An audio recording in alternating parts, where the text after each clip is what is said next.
Jirtuu maatii keenya nagaa isiniif haa ta'u akkam jirtanii nuti jirraa galata rabbii. Egaa har'as deebinee dhufnee jirraa. Har'a eessa jirra seetanii akkuma argitanii mana durbittii xiyyaa jechuudha. Mana durbittii xiyyaati jirra.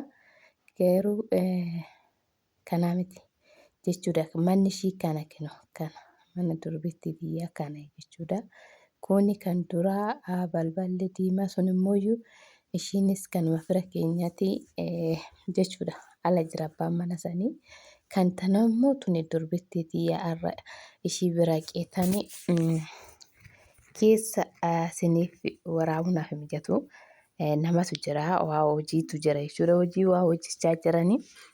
Ishiinis immoo xiqqoo hazanii irra jirti. Abbaatu jalaa boqote jechuudha.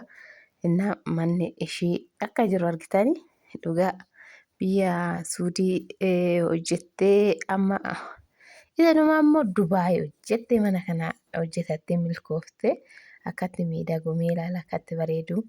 Keessi balballi gurraacha kana jechuudha. Keessi isaa saraamikii walal kan jedhe kan warra Araboota guyyaa tokko isiniif waraaba. Amma xiqqoo ishiin noora waan jirtuuf keessumaatu mana jira jechuudha. Innaa dhugaa dubbachuudhaaf baay'eetu kan dassi nama jedhu. Miilaan Adaamaa qorqorroo jechuudha. Adaamaa qorqorroo abbaa manaa kana hunduma keessanii haa kennu dhugaa abbaa manaa goobazii abbaa manaatiif kan hojjetee eege beeka. Kaameraanis hin jira argitanii kuni suuqiidha. Kuni maskootiin kuni jechuudha kan mana suuqiidha.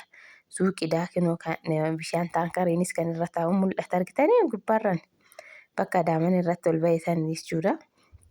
Innaa mana riyyaatiyyaa dhugaattiidha. Abdee maal jettee garuu waggaa hedduun hin hojjenne haa ta'u birrii duraanitti Suudii xiqqoo dhalleedha.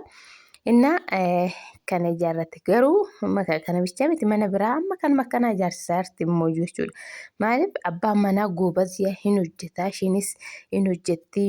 Innis ni hojjeta bakka sirriitti jechuudha goobaziidha. Kan ishiin hojjetturra jechuudha. Kan inni hojjetutu caala dhugaa dubbachuudhaaf. Innaa tokko dhiirri tokko jechuudha.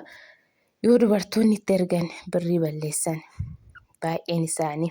ግን tokko immoo akkanatti hojjetee bakka dhugaa gammachiisa jechuudha. Dhugaa dubbachuudhaaf iddoon illee baay'ee kan namatti tolu ganda 12 keessa Sallaayii. Innaa mana keenyarraa xiqquma siiqaa akkasii isiniin jira maatii keenya ilaalamee akkatti bareedu. Safarri guddas nama jira dhugaa dubbachuudhaaf. Haa ta'u akkam nuti jirtanii nuti nagaa jirra galata rabbii. Isinoo nagaa jirtanii fayyuma keessanii jiruu simbira akka maal fakkaatti nu biratti hunduu nagaa galata waaqa. Akkuma keenya fayyuma keenya jirra. Isinoo akkam jirtu. Innaa akkam jirtu fayyaa keessan nagaa keessanii jiruun akkam simbiratti nu biratti hunduu bareeda galata waaqayyoo har'a eessa deemaa jirra seetanii. Egaa har'a mana hiriyyaa miti durbii xiyyaa deemaa jira jechuudha.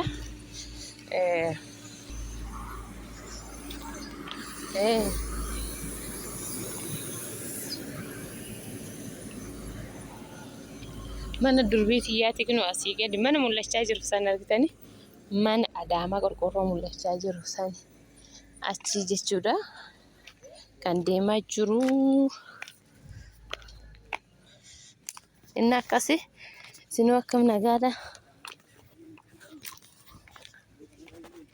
Jabaatu isiniin jira maatii keenya. Deemuun da'abe makiinatu asitti na buusee amma kana dhugaan nan deemaa jiru asfaaltii kana beektanii warroonni Asallaa keessaa karaa eessan nama geessa asii gadi eessan nama geessa Arsii yuunivarsiitii nama geessa jechuudha. Arsii yuunivarsiitii.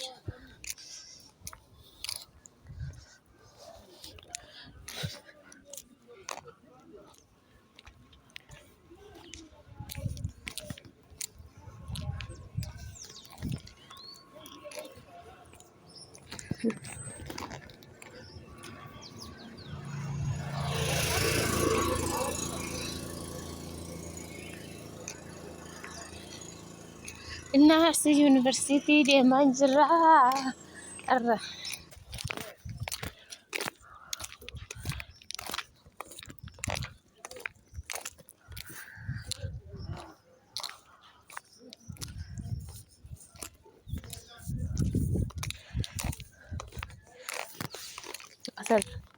asallaan kana fakkaata argitanii kana fakkaata baay'ee bareedduudha.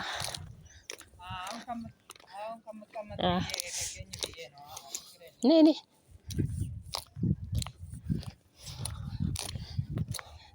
asallaan kana fakkaatti meeqatti bareeddu laala safara keenya jechuudha kun immoo asallaa magaalaa keessa gudditti bakka gudditti osoo hin ta'in bakka anas jettee waan ta'eef jechuudha garuu bareedu meeqa jiru argitanii ababaan isaa jita biqqa addeessi nama jira baay'ee tokko jechuudha iddoo haaraa galfii namaaf ta'a iddoo bareedaa iddoo baay'ee namatti mijeessu jechuudha.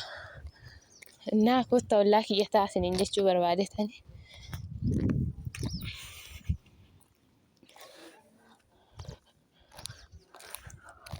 Kunoo nuti achi dhufne la asfaaltii kanarra dhufne jechuudha. Nee maama nee bazii haa bazii niti.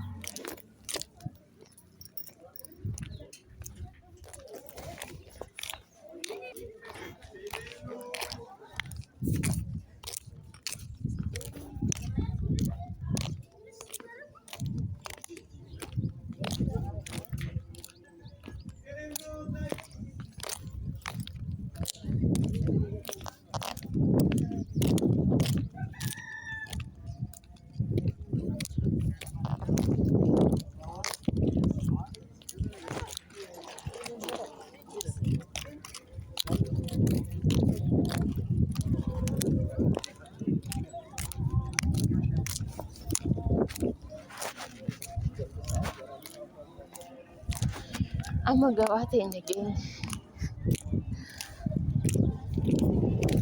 teenya geenye jirra argitanii gabaa teenya.